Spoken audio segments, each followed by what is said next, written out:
ನಿಜ ನಿಜ. ಬಟ್ ಇದು ಬೋರ್ಡಲ್ಲಿ ಹಾಗೆ ಆಗ್ತದೆ, ನನ್ನ ಮಕ್ಕಳು ಅನ್ಕೊಂಡ್ರು ಮಾಡ್ತಾರೆ. ಇಡೀ ಇಡೀ ಇಡೀ ಜಗತ್ತಿನ ನಿಯಮ ಹಂಗಾಗಿಬಿಟ್ಟಿದೆ ಈಗ. ಈಗ ಜನತೆ ನೋಡಿ ಯಾರು ಮಾತು ಕೇಳಲ್ಲ ಅವರು. ನಿಜ. ಇದೆಲ್ಲದರ ನಡುವೆ Rajeev sir, how was Iran system working ಅನ್ನೋದ್ರ ಬಗ್ಗೆ ಬಹಳ ಕುತೂಹಲ ಇದೆ. ಯಾಕಂದ್ರೆ ಖೊಮೇನಿ ಇದ್ದ ಸಂದರ್ಭದಲ್ಲಿ ಖೊಮೇನಿ ಮಾತೇನೆ ಹುಕುಂ ಅನ್ನೋ ರೀತಿಯಲ್ಲಿ ಇತ್ತು. ಈಗ ಖೊಮೇನಿ ಎಲಿಮಿನೇಟ್ ಆದ್ಮೇಲೆ IRGC-ನ ಹ್ಯಾಂಡಲ್ ಮಾಡ್ತಿರೋರು ಯಾರು? ಅವರ ಪುತ್ರ ಮುಜ್ತಬಾಗೆ ಅಧಿಕಾರ ಕೊಟ್ಟಿದ್ದೀವಿ ಅಂತಂದ್ರೂ ಕೂಡ ಆತ ಬಹಿರಂಗವಾಗಿ ಎಲ್ಲೂ ಕಾಣಿಸ್ಕೊಳ್ತಾ ಇಲ್ಲ. ಆತ ಇದ್ದಾನ ಇಲ್ವಾ, ಆತನ ಕಂಡೀಷನ್ ಹೇಗಿದೆ, ನೂರಾರು ಅನುಮಾನ ಇದೆ. Who is running Iran? Iran ಅನ್ನ ಸದ್ಯಕ್ಕೆ ರನ್ ಮಾಡ್ತಾ ಇರುವ ಸಿಸ್ಟಮು, ಇರಾನ್ನ ಹಿಂದಿರುವ ಶಕ್ತಿ ಯಾವುದು ಅಂತ ಹೇಳಿ. ನಿಮ್ಮ ಪ್ರಶ್ನೆಗೆ ಉತ್ತರ ಕೊಡೋಕ್ಕಿಂತ ಮುಂಚೆ ನಿಮ್ಮ ಹಿಂದಿನ ಪ್ರಶ್ನೆಗೆ ನಾನು ಸ್ವಲ್ಪ ಭಿನ್ನ ಅಭಿಪ್ರಾಯ ಇದೆ, ಅದನ್ನು ವ್ಯಕ್ತಪಡಿಸ್ಬೋದು ಅಂದ್ರೆ ಮಾಡ್ತೀನಿ. ಇಲ್ಲ ಇಲ್ಲ, ಅಂದ್ರೆ ಅವ್ರ ಒಪಿನಿಯನ್ ಹೇಳ್ತಿದ್ದಾರೆ.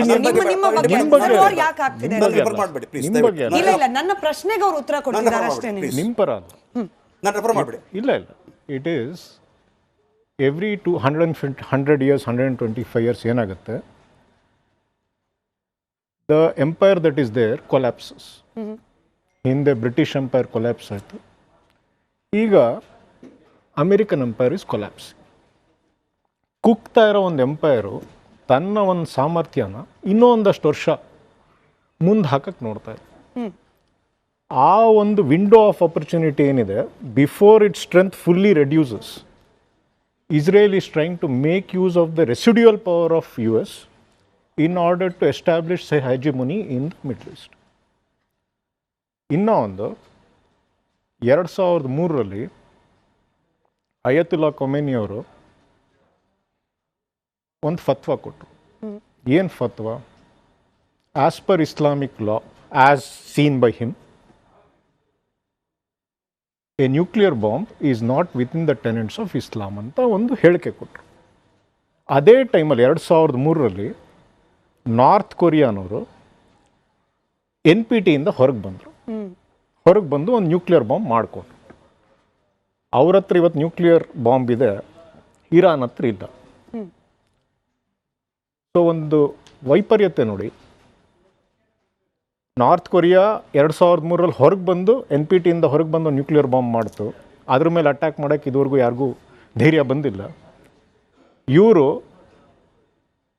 there was an agreement with America. IAEA ಅನ್ನೋರು ಇನ್ಸ್ಪೆಕ್ಷನ್ಸ್ ಕೂಡ ಮಾಡ್ತಿದ್ರು.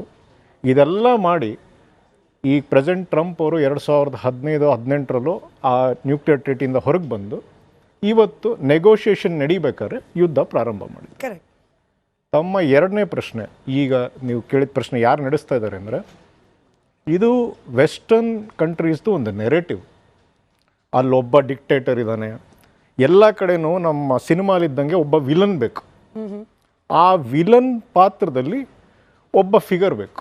So that figure in Iran's place in Iran as a country was Ayatollah. Whereas the reality as we see ನಾವು, ಈಗ ನಾವು ಕಂಡಂಗೆ ಅದು ಆ ಥರ ಅಲ್ಲ. ಅಯತುಲ್ಲಾ ಹೋದರೂ ಅವ್ರ ಮಗ ಹೋಗ್ತಾನೆ, ಇನ್ನೊಬ್ಬ ಹುಟ್ಟುತ್ತಾನೆ. ಸೊ ಹಾಗಾಗಿ ಆ ನೆರೇಟಿವ್ ಏನು ಬಿಲ್ಡಪ್ ಆಗಿತ್ತು, ಒಬ್ಬ ಒಂದು ದೇಶ ನಡೆಸ್ತಾ ಇದ್ದಾನೆ ಅನ್ನೋ ನೆರೇಟಿವ್ ಅದು ಮುಗೀತು. That was a narrative sold to us. ಯಾಕೆಂದರೆ ಅಲ್ಲಿಂದ ನ್ಯೂಸ್ ಬರೋ ನ್ಯೂಸ್ ಎಲ್ಲ ನಮಗೆ ವೆಸ್ಟರ್ನ್ ಕಂಟ್ರೀಸಿಂದ ಬರೋದು, ಅದನ್ನು ನಾವು ಡೈಜೆಸ್ಟ್ ಮಾಡ್ಕೊಂತೀವಿ. So that narrative has been prove to be false. ಈಗ ಮುಂದೆ ಅಯತುಲ್ಲಾ ಖೊಮೇನಿ ಅವ್ರು ಆದಮೇಲೆ ಅವ್ರ ಮಗ, ಎರಡನೇ ಮಗ ಆಗಿದ್ದು ಹೇಗಾಯಿತು? It was not automatic. There was a clergy, a meeting ಆಯಿತು, 88 ಜನ ಸೇರಿದ್ರು. ಮೀಟಿಂಗ್ ಆಗಿ ಆ ಮೀಟಿಂಗಿಂದ ಹೊರಗೆ ಬಂದಿದ್ದು ಈ ಹೆಸರು, ಮುಜ್ತಬಾ ಅಯತುಲ್ಲಾ ಖೊಮೇನಿ ಅವರು.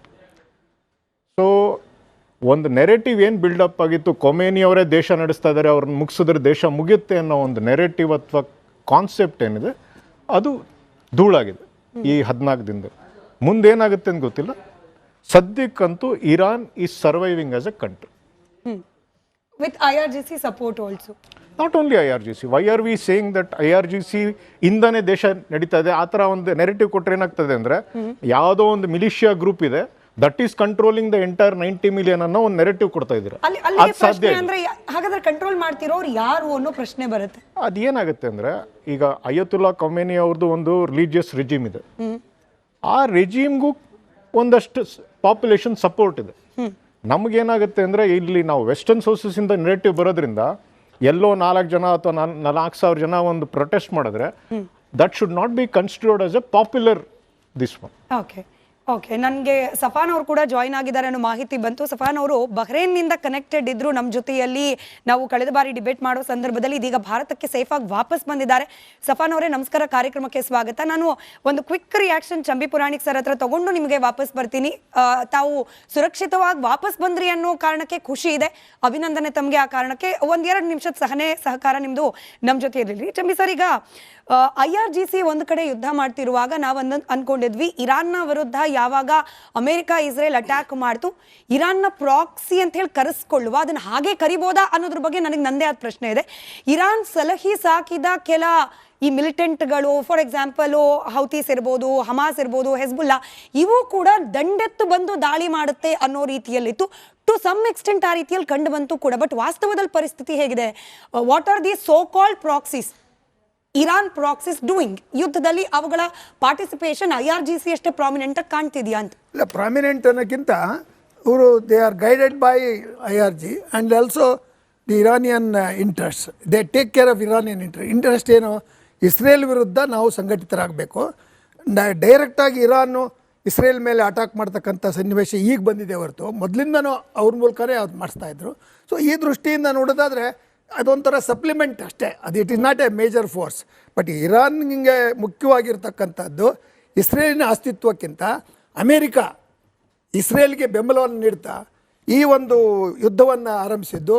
ಮತ್ತು ಇವ್ರು ಹೇಳಿದ್ರು ನ್ಯೂಕ್ಲಿಯರ್ ಶಸ್ತ್ರಾಸ್ತ್ರಗಳು, ವೆಸ್ಟರ್ನ್ ನೆರೇಟಿವ್, ಇದೆಲ್ಲ ಏನೇ ಆದ್ರೂ we must go by some available evidence, semblance of evidence, not pure, because it's very difficult to get it.